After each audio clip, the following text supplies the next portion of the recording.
Welcome to the Read Conmigo podcast, where we help you raise bilingual, bicultural, and kind-hearted kids. Get inspired with real-life stories of students, educators, and parents sharing their bilingual journey and how they're making a difference today. I'm Frances Barajas, and I'm your host. Hi, Read Conmigo family. You are listening to episode 4 of the Read Conmigo podcast. Today, I'm joined by Dr. Leila Yoonessi, and she's giving us her top advice for raising healthy children. Dr. Yoonessi is a board-certified pediatric pulmonologist practicing at my Pediatrics and Respiratory Care Clinic in Long Beach, California. Her practice focuses on community empowerment, community engagement, patient education, preventive medicine, and respiratory care.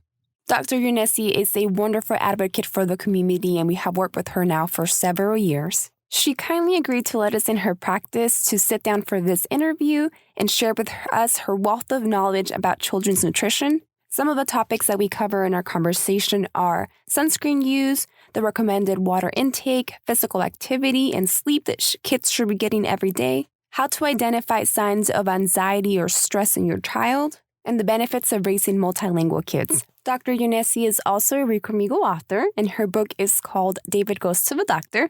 So in this episode, we're going to be talking about the inspiration behind the book and what she wants kids to learn from this story.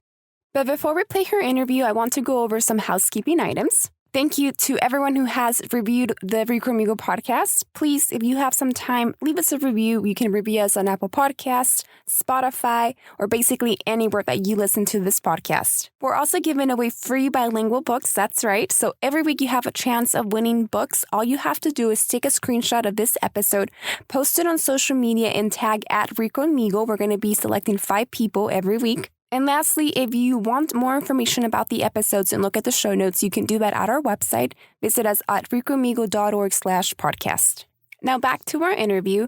I really felt that Dr. Yoonessi's love for children and her dedication to helping children succeed was so admirable. And I found this quote by Henry David Thoreau that I think really just summarized the episode. And it says, "Kindness to children, love for children, goodness to children. These are the only investments that never fail." Without further ado, here's Dr. Yoonessi.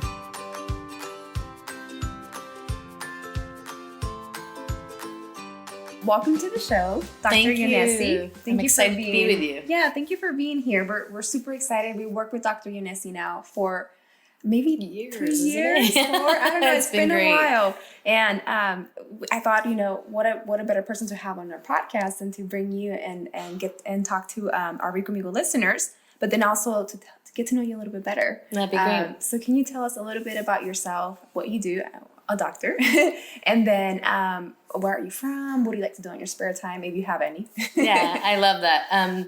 I feel like we don't get to have that personal connection with our patients or the community, so I love opportunities like this so that you guys can see we are people under the white coat. So I'm a board-certified pediatrician and pediatric pulmonologist. So I specialize in the respiratory diseases in children.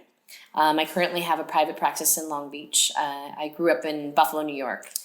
And so I'm a big nature lover. So I grew up with a backyard and neighbors I could trust, and I would go in and out of their house. We didn't lock our doors, which I feel is so important for children to experience, that level of trust and safety. And so it's something I'm passionate about, hopefully instilling and inspiring in other people to try to create that sense of community. As far as about myself, some of my favorite things are, children, obviously. I find children inspiring. They're such unique souls and spirits, and watching them change and take shape over life really is, my sort of drive, is being able to, what I always say is shape tomorrow, because that's what I always tell kids. I'm like, you will be tomorrow. So, it's important to get them thinking about important issues. So children are passion, nature, trying to figure out how we can protect our natural world. I have 2 dogs that I adore, and I have a horse. So hoping one day I have an animal sanctuary. That's one of my goals. Yes. An animal rescue and a farm has been on my wish list for a long time. Yes, and a little bit harder in California, but it's doable. True. Hopefully. But we are actually at Dr. Yoonessi's practice, and it's so beautiful. You mentioned nature, and we're surrounded by these beautiful murals of nature, and it's so relaxing and so calming. And I definitely see you, and you captured, in a sense, your essence as well, and it's really beautiful. How long, Dr. Yoonessi, have you been in practice, and what do you love the most about your job? I know you mentioned children. Yes. So for me, right now, I've been out of fellowship for about 4 years out of private practice. So I had to do 3 years of fellowship, because a lot of people say, how long does it take to become a doctor? So 3 years of fellowship, and I had 3 years of residency, and then I had 4 years of medical school. So I've been doing this for quite a while. As far as my favorite thing about my job, it doesn't matter what gloom I come in with or stress. If you see a child's, innocent face and they just light up when they see you, and, that you make them laugh or you just goof off with them. I mean, it just has a way of touching you like no other life experience. I mean, kids are, I guess it's my pregnancy. It's making me emotional. Kids are just really just special. I think that they give the love that you give them back. And I mean, it makes me feel so good when I have kids. I'm downstairs and I have a kid coming and running towards me, from across the way. And it might even be a kid sometimes I don't recognize. And I'm like, that makes me feel wonderful that they feel safe with me. And that's one of my big passions is trying. And that's why I loved what we did as far as a collaboration, collaborative effort is, I want the doctor to be seen as a place of safety, and some doctor to be a place, a person that they can trust. Right. And I do. I have children coming in and telling me all kinds of personal things, which I protect. And hopefully, that means that every child has someone that they can, rely on that's independent of their family in case they don't know where to turn, which is really important to me. And I think from our relationship and having worked on that book collaboration, and whenever we have people that have been your patients, they always just say the greatest things. And they're great. Super fans. Yeah. And we get requests on the website for your book. Oh, cool. For David Goes to the Doctor. So for everyone listening, Dr. Yoonessi helped write one of our Read Conmigo books. It's on our website, readconmigo.org, if you want to download it. And you can tell us a little bit more about what inspired the story, and then what do you want children to kind of take away from it? So thank you for that too. I mean, I thought it was such a wonderful idea to give children a glimpse into what a doctor does and why a doctor does it. Because I think we underestimate how much children understand. And I think that it always breaks my heart when a child just thinks that the doctor is just there to give them shots or to draw their blood. But even just trying to plant little seeds, because, children can only really handle so much amount of information, depending on what stage of life they are. But that was kind of what I was hoping that the book would allow us to do, is to let children know. So the reason that we're doing vaccinations is to protect your growing healthy body. The reason you need to eat healthy is because we want you to have a healthy heart and lungs and brain. And I think that it was a unique opportunity to sort of let, again, kids understand that the doctor is not necessarily the bad guy. And to create that kind of a relationship early. Right. Because I think a lot of us, and we were just talking about that, where I think that, we're avoiding doctors. Why do we avoid doctors? It's because it's not that we don't have that relationship, which we should, where it should just be like, just tell the truth, just be yourself. It should be like catching up with an old friend. And so I'm hoping that, again, planting those seeds when children are older, that they, try to go to the doctor so we prevent problems before they get larger than life, which I think is unfortunate because we see that all the time is, oh, my dad refuses to go to the doctor and now, he's on dialysis, or he had, Unfortunately, it's more common than we would like that to be. What, in your opinion, are the biggest issues that children are facing today from what you've seen in your experience? I'm so glad that we're talking about this, because it's something now having a growing life inside me. I think about it.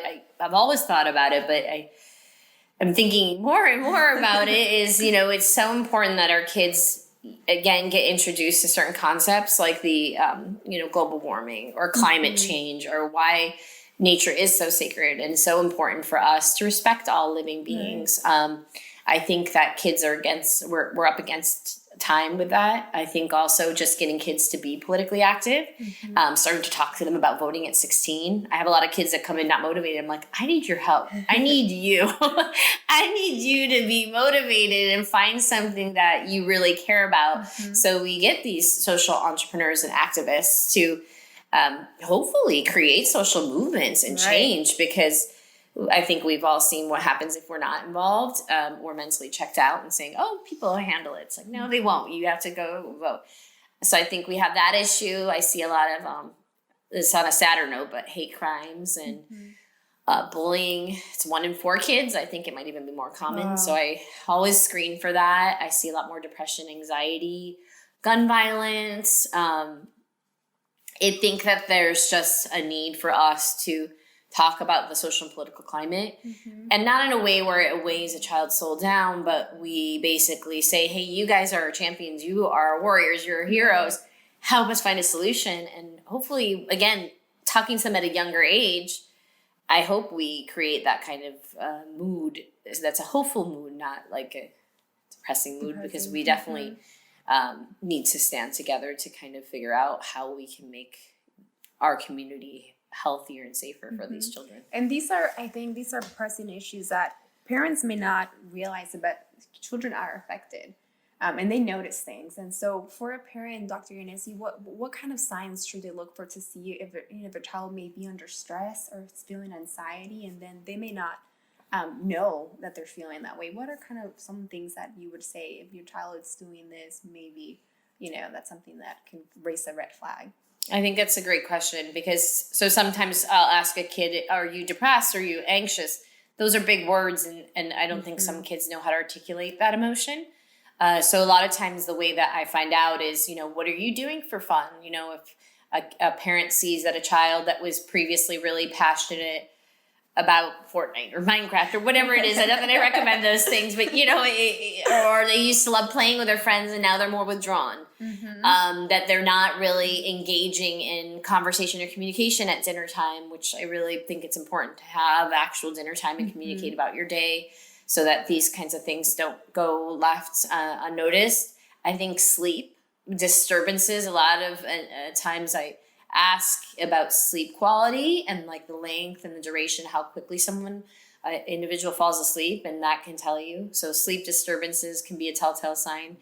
I think that I always tell my parents, if you can, go be at school, be an active part of that kid's life, because if they are being bullied or something is going on, like, you want to know who they're being surrounded by. You want to know the teacher that is one of the role models, the other kids that they're going to be modeling and mimicking that behavior, because you can control your home environment. You can't control the school environment. So I think you can pick up on stuff just being active at school and asking teachers. Is that always breaks my heart, is if there is a kid getting bullied or depressed or suicidal, is the teacher noticing? Is the teacher helping? How are they handling that? Right. So I think that could really help parents too, looking at their appetite. Kids that aren't eating, kids usually aren't like us where they're dieting when they're little, but when they're older, even that, they might have self-image issues, because I think it is important for parents to realize, right now, uncensored access to the internet. I mean, I think that unfortunately we can't allow that right now. We need to be making sure these children aren't getting exposed to things that are harmful to their, growing minds, because I've seen kids, doing things like cutting, and they learned it from online, or just, eating disorders. So I think we need to see, like, what are they being exposed to? So I feel like I'm getting, being proactive as a parent and making sure that you are aware of, like, their school surroundings and what they're doing at home if they're online. It's easy, and it's hard because we all work, right? Yes. We go home and we're all checked out. But I love that you mentioned that at the end of the day, coming together, trying to have dinner, even if it's not something fancy, just a little time that you can have and communicate and ask those questions to see what's going on, and get a little bit peek, an inside peek in their mind, because you don't know.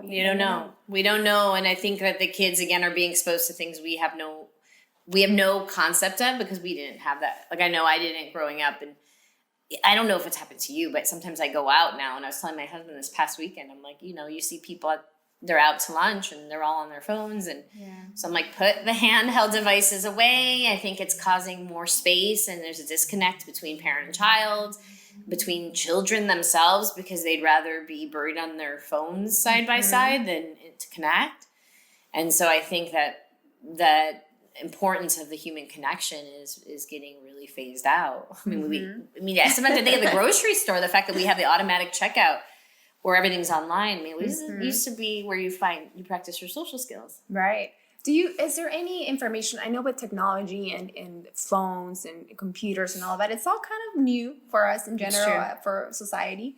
Is there any recommendations that you know of for like screen time, 1 hour, 2 hours? Is there a number like that? So thank you for that. So actually what I tell parents is, especially when they're less than 2, there should be no screen time. Okay. So a lot of parents are still doing it, but the problem is that that's so much stress for a child that's laying down all these new neural networks, like their brain's making all these new connections, and we know it's linked to substance abuse, attention deficit disorder, oppositional defiance disorder. So I tell parents that, but I think still parents do it, but you really want to limit it, especially in that crucial period, less than 2.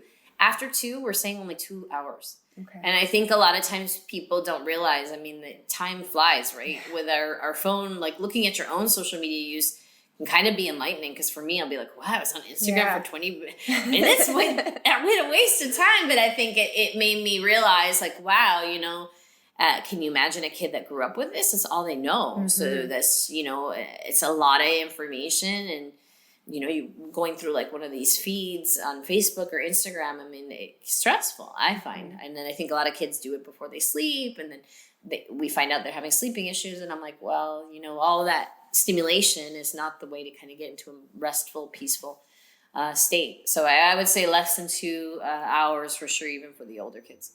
Okay, that's great advice, because like you said, now we're so bombarded with technology. It's not just your phone and social media, but it's if there's video games at home, if there's computer time because there's homework. So you're literally, connected or on a screen. All the time. Yeah. Which I think is so crazy, because I think of us, like think of children, how they are now. Like, do they hold conversations and make eye contact the same way? So when people ask about things like autism, I'm like, there's elements of a lot of different things going on, but I also think that we are not connecting like we used to. So there's a lot of more isolation. It's not healthy for a child. They need to learn how to communicate. Hey, Read Conmigo family, we want to take a short break to thank our sponsor, Infinity, a Kemper company, for promoting bilingual literacy and helping families save hundreds of dollars on auto insurance. We know the cost of raising a family can add up quickly. That's why Infinity offers 3 standard options to all of our Read Conmigo podcast listeners. You can customize your coverage to fit your needs and ensure the safety of your loved ones while you're on the road. So whether your budget is limited and you need to meet state minimum requirements, or you want the best protection possible, Infinity has you covered. Get your free auto insurance quote online today at readconmigo.org/podcast, or give us a call at 833-265-7024. Again, that is 833-265-7024. Thank you, and now back to our episode. I know that nutrition is also could be a concern. What can parents do to make sure that their child is getting the nutrients that they need every day? So I think that's a huge one too, which I've thought about with my son as he gets bigger inside me, is you eating healthy always, right? But, when the baby's inside you, they're getting exposed to new foods. So that's one of the things that we know that can help. We even know eating things like tree nuts or peanuts, we can lower the risk of food allergies if we're eating that when they're inside us. When the child is young, a lot of times I tell parents, when you're starting, their kid is ready to start solids, start vegetables. So vegetables is the first thing that they taste, because if you give them like the sweet or the snack, like what we call them, carnivores now, all carbohydrate diets, that's all they want. So if that's all they ever knew was, vegetables, then you start to like fruits or some of the starches, then it's not as much of a fight. When they're older, if you already kind of missed the boat on that, as far as making sure they're getting that 5 servings of fruits and vegetables, what I tell parents is, if you start to kind of push a kid, whether it's finish your plate or eat your vegetables before you do this, kids are already learning that they can kind of like run the show at 9 months when they're throwing things on the ground and they're making us pick it up. So it really should be more of like a partnership, even at the end of the day, we're the boss. But we should more likely try to, what I tell parents is like, okay, you know, give them options. Like, hey, do you guys want to have, you know, salmon with mashed potatoes and spinach tonight? Or you want peas instead? Or like, in kind of getting them in the conversation. So that's all they've ever really known. There is no other option. That's what I tell parents. The thing that I see a lot of times, which, you know, my husband and I are the same, but we're their role models, so we have to be eating the salad and the vegetables too, and we have to have it be part of our life. And I force myself to do it, and that's what I tell kids is, you know, obviously you don't necessarily crave that. Sometimes you do, but that's just part of life. And if there is no other norm, I think kids will do it. I just think that's all kids know now is junk food, fast food, processed foods, and if all they've known is something out of a bag or a box. You know, for them, they're like, ew, green. It's like, well, no, where did that concept of ew, green come from? You know, it comes early in life. So I think that those are things that you can do. And then, you know, for me, I also tell parents too, just get clever. Like if you're making rice, cut your cauliflower up really fine, mix it in the rice. Or broccoli, cut it up really fine. So it's just in your food. And I think that, again, that's kind of more disguising it versus it really shouldn't be something that we avoid. It just should be always there, I guess. Right. I love that you mentioned a partnership and kind of like also educating them so they know the benefits. It's not just like mom telling you like eat your greens, but there's benefits and there's a reason why you should be eating your greens.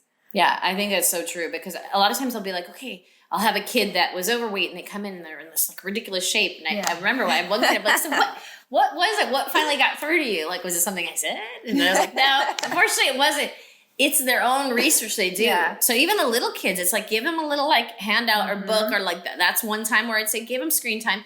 Let them research why it's important because I think a lot of times the light switch goes on. Yes. And I think about that when I was younger too, is I just remember all of a sudden wanting to eat healthy. So I'm just like, I think that a lot of times you could push somebody, all they're going to do is push back. Right. So it's just kind of like show them the way. You can do some gentle nudging. But I think it's, again, you know, and I was actually just reading this too, is that sometimes you have to like reintroduce something several times. So it could be like a texture, it could be the color. And so you kind of got to be patient and again, not by force. I think this whole finishing your plate thing is not a good idea. It should really be a kid, you know, with small portions, wanting and asking for more. The whole pushing them thing doesn't work. I love that story you shared about your patient because I do think once kids kind of like become their own advocate and know, they want to make the right decision. It's true.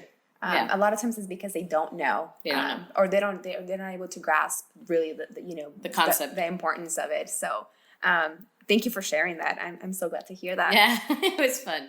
What about water? Is there, is it important? Should we be pushing kids to drink water? So I think that, especially in the hot summer months that we're coming up to, yes. I think it is important also just for water just to be routine. So it's not something we're forcing on a child.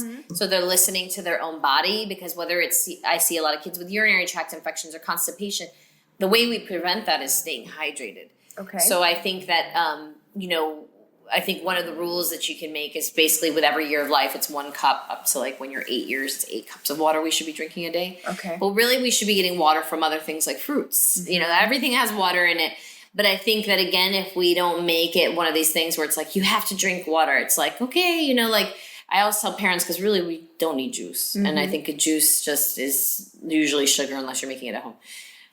Is that you can always put like water and put fruits in it to flavor it, like different pineapple, strawberries. And again, incorporating kids into that, it just makes it part of their lifestyle. Right. So it's kind of like you have to be a little bit creative of how to introduce it, but a flavored water. Yes. It'd probably be a better hit than true. Just water. Like cucumber or whatever it might be. Like, I think, it's a great idea and it gets kids like motivated doing their own like experiments or recipes or making something themselves. I don't know if you've seen that, but I've seen some little kids on social media that cook themselves. Oh my gosh, so cute. I'm like, we should do that. Then they want to eat the food they made. Yeah. It makes them more involved. It's kind of like us when you cook your own food really from scratch, like real scratch, not out of a bag or box. Is you appreciate all the flavors and everything that went into it. You're like, this tastes really good. Yes, I think that's a great point that you make about actually like making the food. I have a younger sister, and she kind of gets in the kitchen a little bit more with my mom, and I can see the difference of it. She like bakes cookies, or she'll make something. It just kind of, it's different. It's different. And they're proud of it. And they also are like very much like, for some reason, it just tastes better. And that just kind of opens for her to want to learn more. And I see her want to try more things versus just getting used to, buying something that's already made. Yep. What about being physically active? So the latest recommendation for that is about at least an hour a day. An hour. Okay. Yeah. And I think that, with kids, the problem, that reason that we're not hitting that goal is that we're a screen time, unfortunately, taking up everything. Culture. Yeah, like everybody's in front of the TV. So I even tell parents, I'm like, no, like mealtime should not be in front of the TV. You guys should have your meal, and then people should help clean. Like those are ways to be active. Then poor mommy's not the only one that has to do it. Make it something fun, or you can make it a game in the house. Everything can become a game with children, which is what's so cool about kids. Is anything can be fun for them. But I think that there's ways, because I always feel bad because I tell parents, not everybody's in the ideal situation where they're like, well, we can just go hit the gym after work. You have a huge family, you have a million responsibilities. So I'm like, you could put like Zumba on YouTube or yoga on YouTube or whatever the family feels passionate about, but just make that part of your routine. And I think that it's that, again, I mean, I think it's wonderful when kids start wanting to be in shape. Yeah. Like the things that their bodies are capable of. I'm like, that's insane. They can build muscle like this. I love that you mentioned just like cleaning after, because a lot of times people think like physical activity, you have to go, like you mentioned, go run to the gym. And it's like, no, you can just have them help you out around the house. Yep. And they're moving. They're, they're being active. Yeah, exactly. Like, I think that that's one of the things that everybody thinks about it, like you said, is like, we have to get gym membership, we have to have exercise equipment. It's like, no, those are all ways you're burning calories. It's just a matter of us, again, being not a sedentary lifestyle society. Right. Or I think that's what we're used to, is it's like, everybody's like ordering everything online, from your food to, nobody's mobile like we used to. So that's why, things like your kids, if you're in a safe neighborhood, like taking walks at night, just having that be your routine, or again, so it doesn't become a fight, that should be things before the weight becomes an issue. Or walking to school. But again, not all of us get to have the safety, but if there is the safety component in place, then those are the best ways to do it. Finding just ways walk to do that. Together and be together. Like I think a lot of people miss those moments in life to really get to be with their family and have true quality time.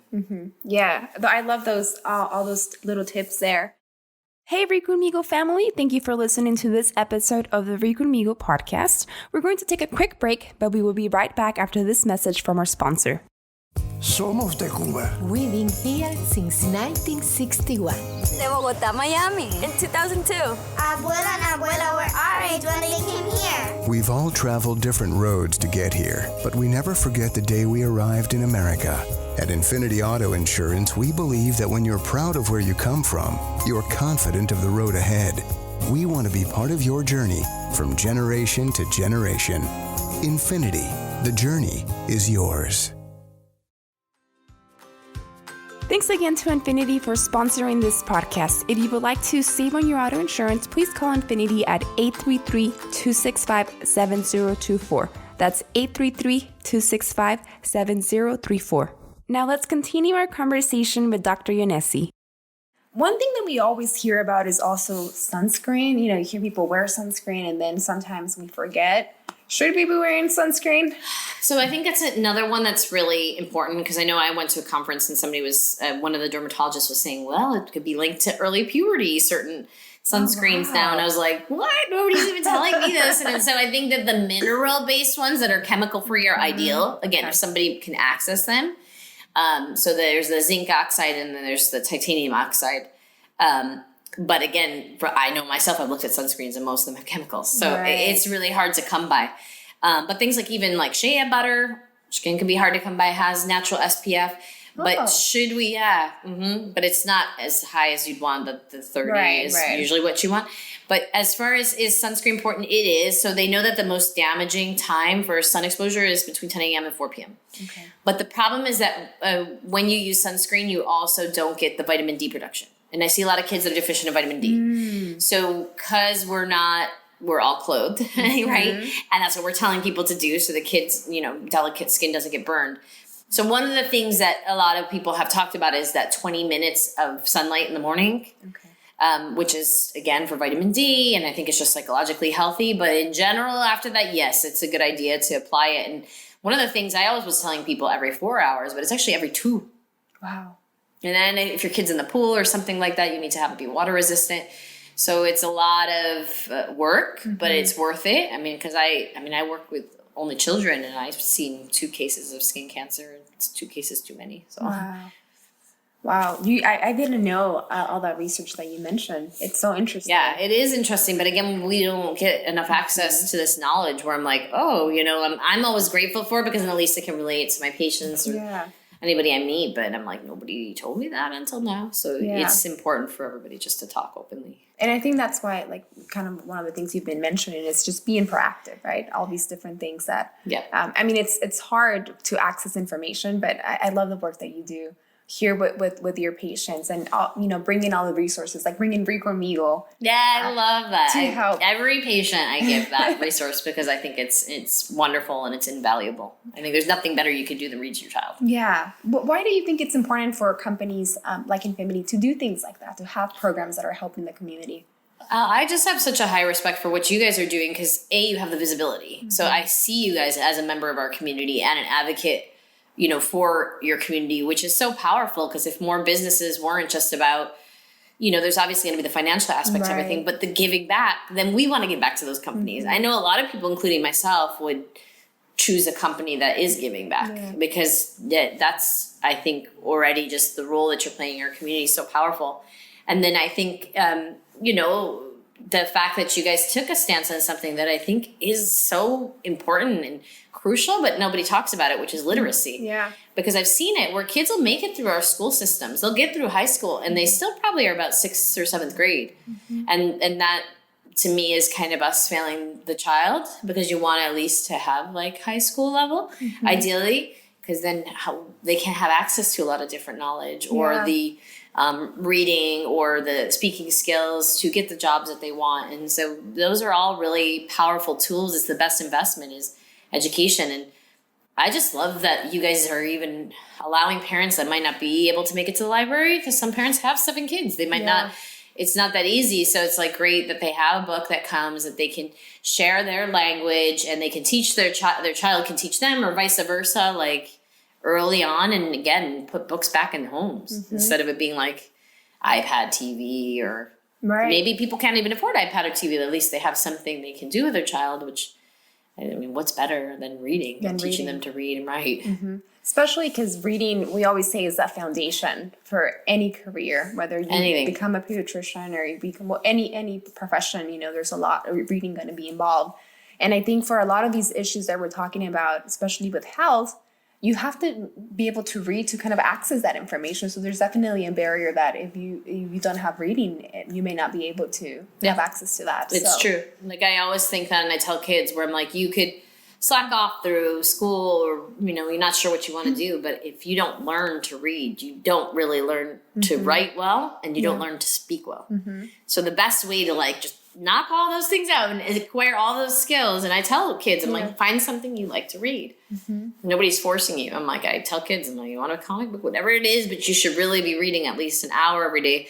So when you get to college, that's 3 to 5 hours? Yeah. You're not ready. Your mind's not trained. You don't have those study skills in place. Then depending on what you want to do, you might be even more. So I feel like that's another episode just discussing the importance of studying. No, it's true. You go study to college, skills. Yeah, and then you've not used to opening your never book. knew when I was growing up. So I look back on it and I'm wow, I really wish I had learned that instead of going to college and being and nobody told me. I was did you know what was coming up? This is how much work you're gonna do. I remember being thousands of pages. I'm how? So I think it's just stuff like that where everybody's just college, but nobody really talks about what is college, what happens in college, because then again, you're going to college if you're not getting good grades. How's that helping you? Right. That's what I always tell kids because you have to pay to get the education. Unfortunately, unless we get scholarships. Right. Yeah, no, and it's so important. So we'll table that because I know have so many questions. It is a huge one, yeah. So I want to ask you and touch upon, but you also speak Spanish. Yeah. So can you tell us, like, how did you learn Spanish? Did you go to school or So I always have been, I guess, passionate just about learning about different cultures. And it just helps me understand myself better, I guess, in a lot of ways. There's so many similarities. And so I did take Spanish in high school and college, but I also have I've been blessed to have been exposed to Nicaragua, Costa Rica. I did medical Spanish in Mexico. I was in Spain for a brief period of time. And it's just cool. I mean, it's one language, but there's so many different variations and so many different expressions. And it's such a rich, diverse culture, just even in Mexico. I mean, it's amazing to me how everybody looks different and they have different dialogues and different accents and different slang. And, I think it's beautiful to me. I wouldn't want everybody to be the same. Yeah. So I've always been somebody who loves cultures and exposure. So. Why do you think it's important for families to try to raise bilingual or multilingual?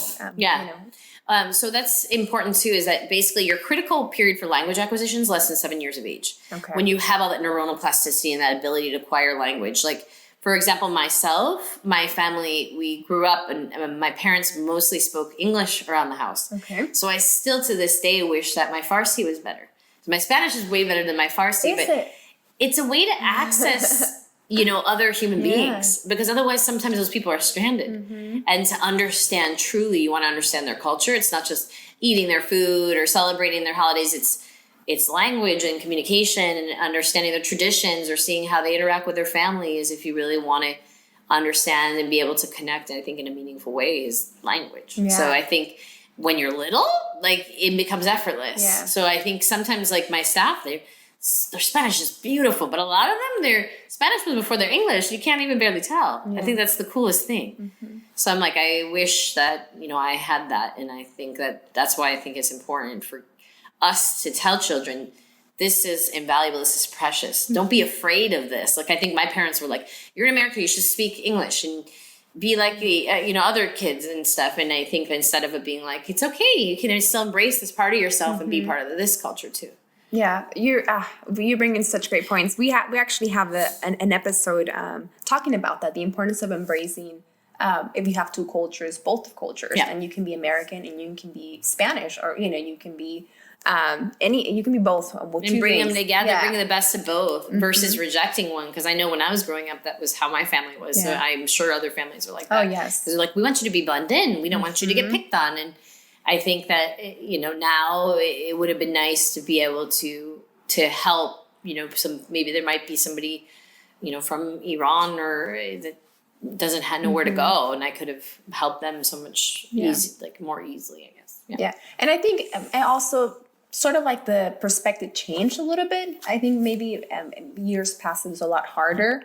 And now we do see, an increase in dual language schools and interest in learning more languages. I mean, we're still not probably like Europe where everyone grows up learning 3 languages. But there's more of an interest. So hopefully we're trending that way. I agree. Because also you see a lot more multicultural marriages. Yes. Or like just marriages where they might have had maybe 2 marriages and then it's just this big, beautiful family that's colorful and full of life. And that's great. I think nobody's rejecting that now.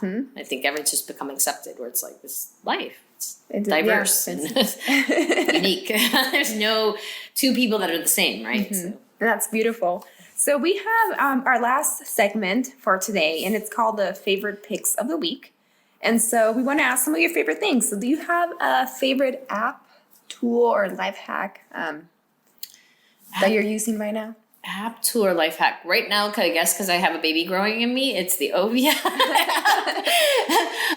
But in general, what I do love is, so I'm really into National Public Radio. So they have that in TED Talks. Yeah. Which I just find that this speech is so inspiring. So you can get that on your phone. So that's one of the things that I just enjoy doing every day because I love stories, and I also love hearing good, real news about the world. I guess as far as life hacks, gosh, I wish that I had more tools. But that was a good recommendation, and it's free. yes, it is. So if anyone wants access, to information and news, because we're so used to now, I think, to entertainment. Yes. So I think that's a great recommendation. And then, exposing your parents to it too. I mean, I think if I wanted pediatric knowledge, a lot of times what I tell people, if you want something reliable, like you're trying to figure something out with your child, instead of going on a mommy blog where it might not be accurate, it could be if it's a mommy blog that we know that it's a trusted resource of information. But usually I say American Academy of Pediatrics, they have a good one, like Healthy Families. I think that's where I would go if I'm directing my parents. Because otherwise it's a abyss. Yeah. I mean, anyone can publish anything online now. Yes. and it could be because of their negative life experience. And I don't blame them. But a lot of times it's like, so why do you believe that? And then you keep chasing it down and it ends up just being like, but I read it somewhere. And it's like, well, where did that somewhere come from? So, it's true. Even if it's science, you have to check. Who was it? Did they have any financial gain, secondary gain? But that's, again, us ourselves thinking critically and our children. But then at least we don't have less conspiracy theories and paranoia. And that's why it's so important, I think, to make reading, a priority, because critical thinking and all, you need reading to be able to do all of that. To access any of that. What about a favorite piece of advice that you have received? It can be in any topic or anything. Yeah, pretty much anything you want to say.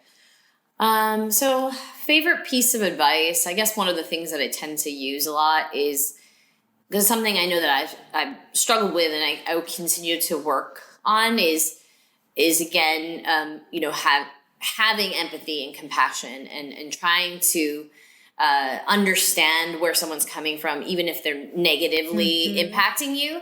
So my aunt would always say that people are mirrors that are provided so you can better see yourself.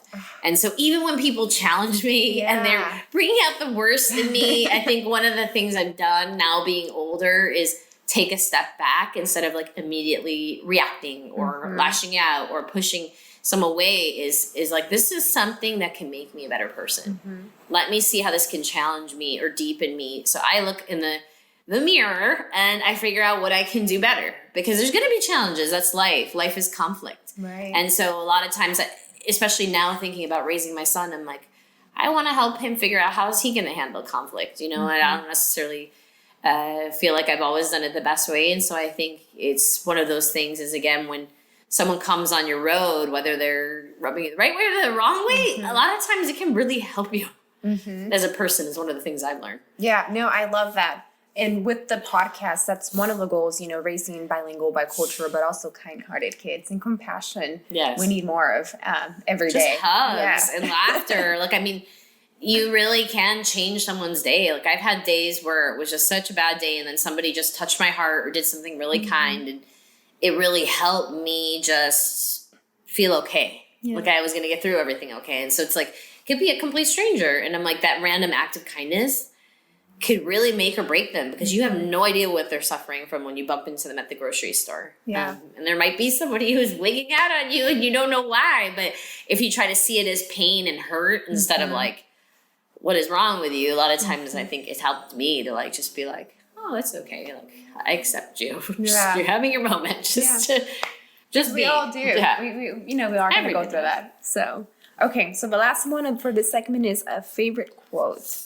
So one of the quotes that I've always loved is "Be the change that."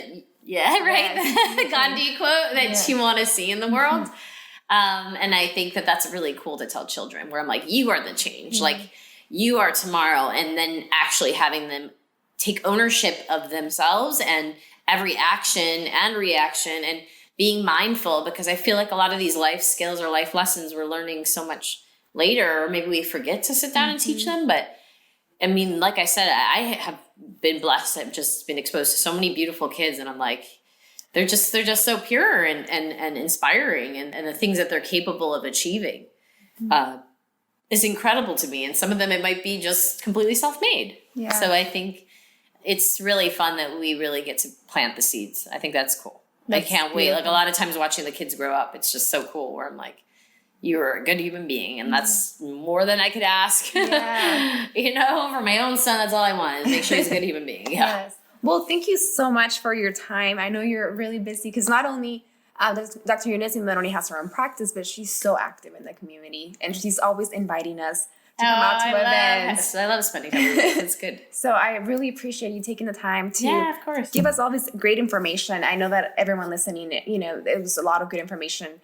You may have to rewind and, go back and take notes on some of the recommendations that you gave, but we really appreciate you coming in and partnering with us and supporting the program. Yeah, of course. But for people that want to contact you, make an appointment, or follow, are you on social media, your clinic? Yeah, so we have a Facebook and an Instagram. Our Instagram is My Pediatric, and our Facebook is My Pediatrics and Respiratory Care Clinic.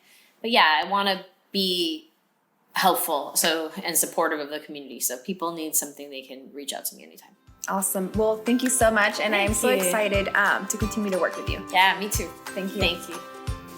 Thank you for listening to the Read Conmigo podcast. We hope you enjoyed this week's episode and found it helpful. For the show notes or additional episodes, visit readconmigo.org/podcast. Be sure to take a screenshot of the episode, share it on social media, and mention @Read Conmigo for a chance to win bilingual books. We're selecting 5 people every week. We would also greatly appreciate it if you could leave us a review on Apple Podcasts or wherever you get your podcasts. And lastly, thank you to Infinity A Kemper Company for sponsoring our podcast. Call Infinity at 833-265-7024. That is 833-265-7024 to start saving on your auto insurance today. Gracias y hasta pronto.